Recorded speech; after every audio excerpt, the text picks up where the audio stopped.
This time, more advanced rose petal painting video demonstration with watercolors. Let's do it together.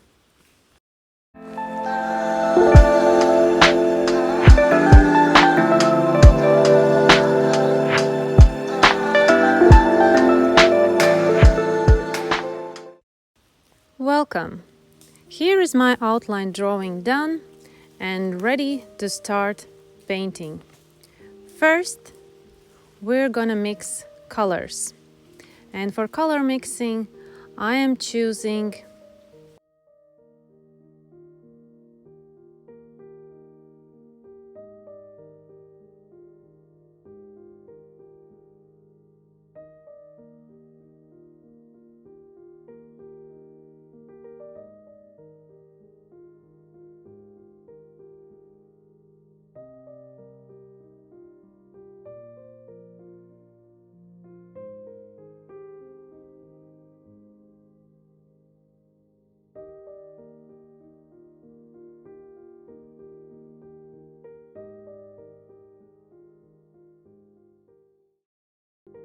Now I can uncover my paper on which is an outline drawing,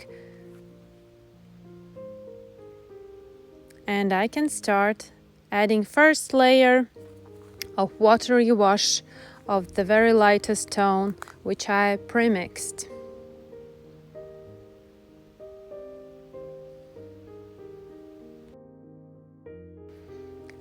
Applying water to the surface,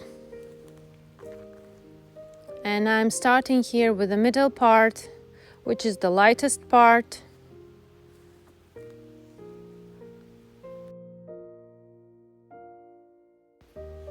Taking my color, and I'm starting applying it in that area, which is the darkest part of the lightest area. So I'm looking at my reference and seeing where is the darkest part and starting from there. This is the shadow part of curved edge, and there's the falling shadow. So I'm confident there that I can put strong pigment and go from there further, adding, mostly this is Rose Madera Lake, very pinkish tone, pinkish pigment, which this rose petal is about. It's more pink, and I can see that Rose Madera Lake is really good choice for this petal. I'm spreading my color all over this surface which I watered, and while surface is wet, I can move freely my pigment and it flows nicely. I'm going very careful to the edges of those curved edges of petal. I'm using round simple synthetic brush to make big, wide and smooth brush strokes for spreading this first layer, which is really watery. Carefully with the light areas or even white areas. And now I'm taking a synthetic brush with a very fine tip, correcting edges, and I'm wiping out with clean and dry brush my middle vein of this petal. As you can see, middle vein is starting to appear. I'm using clean and dry brush for wiping out. First I water it, then I dry it, and then I take out the pigment from those areas where I need them out, like this middle section, middle vein of the petal, and some patterns that are visible from reference which are much lighter than this middle section. So by wiping out color from paper while the surface is wet is a perfect way for this purpose.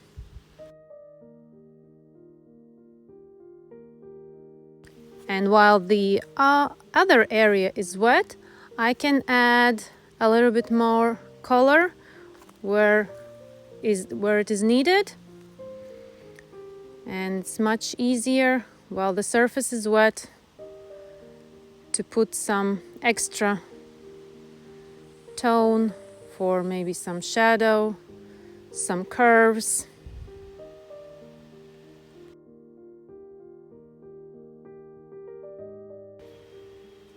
Making stronger shadow, also very easy while the surface is wet.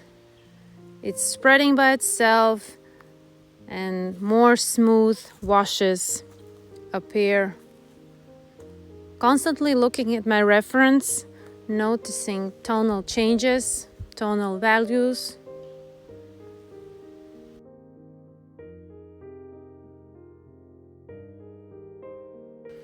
Now I need the surface to dry completely, and while it is drying, I'm covering it with paper towel to make more mix of the color, because I can see that I don't have it enough on my palette and I need much stronger and much vibrant mix for these curves, these edges which are curved on this petal. So to not damage or ruin paper, I'm covering it with paper towel to protect it from some color drops or water drops.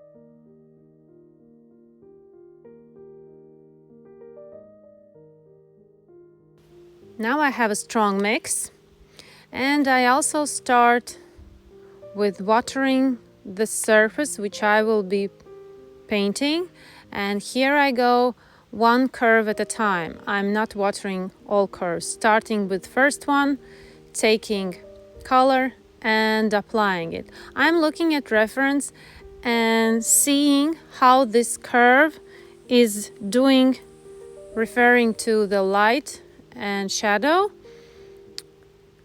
and I am noticing that this curve has shadow on the upper side and inner side, and the middle part is where the light is touching the surface.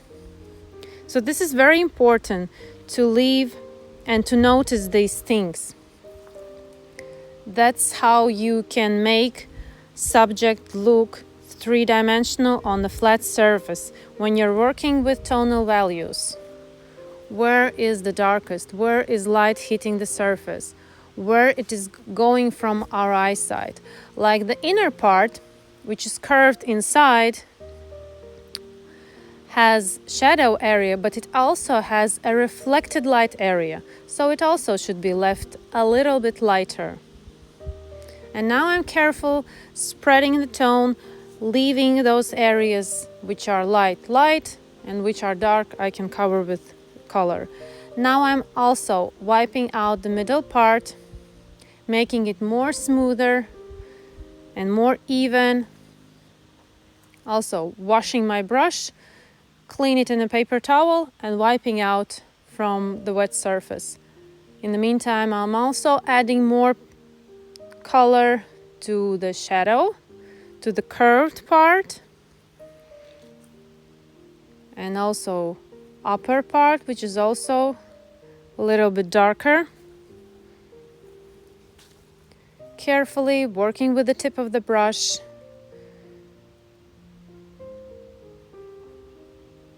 and creating this illusion of curved edge.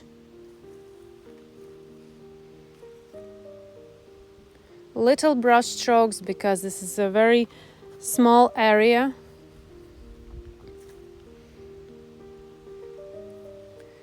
Brush strokes, and also smoothing out my brush strokes to appear more smooth surface. As you can see, it already starts to look as it is something round, something cylinder form, which it is. The curved edge is like a cylinder, so you should treat it like a cylinder. and think about tonal values which a cylinder has.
Now I'm ready for another curve. Again, applying water. This curve is a little bit different because it's in the other direction from the light, and there this curve, tonal values will be a little bit different. The darker part is middle part, and inner and outer part is lighter. Outer part is lighter because it's a reflected light area, and inner part edge of this petal is lighter because it is now facing the light. With the one we did before, it was opposite. Now it is like this. You should really be careful with studying your reference photo, noticing where does light come from and how it is and where it is hitting the surface of your painting subject. So this is very, very interesting and meaningful exercise to understand tonal values and how to create realistic form on a flat surface.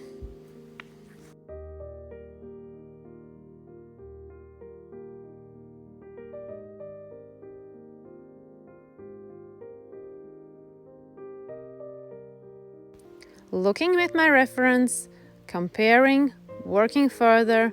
Here I'm with the very tip of my brush creating these brush strokes as they are visible on the reference, how this curve and how their pattern lines are going, which direction.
Now that everything is in place, tones are placed, light areas are left light. Now is just keeping the same work, working on the dry area, adding more layer of color. Now making it more vibrant, more richer in color. It's now everything about the same technique, but going over and over and creating the richness. This is a really great exercise to master your brush strokes, to understand tonal values, how to notice them, how to show them on your painting. This is really a great exercise. And after this, you can take big rows and work on it, study it, and work the same technique as this petal.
Carefully layering color, working on the dry area, moving forward. Mixes is the same, Rose Madder Lake and darker mix of Rose Madder Lake, Alizarin Crimson and Perylene Maroon. Comparing to my reference. Here I will finish this video demonstration at this stage. The technique is the same. It only depends how far can you willing to go. Color mix is the same. It's just a matter of time and dedication. You can push yourself further. And as you can see in my finished result, I worked for another 30-40 minutes and I achieved more vibrant look of these curves and they are more richer in color. You can do even more. Thanks for being here. Thanks for watching this. Hope you learned something new. Please practice and you will definitely become better at your skill. Thank you. See you in my next videos. Bye bye.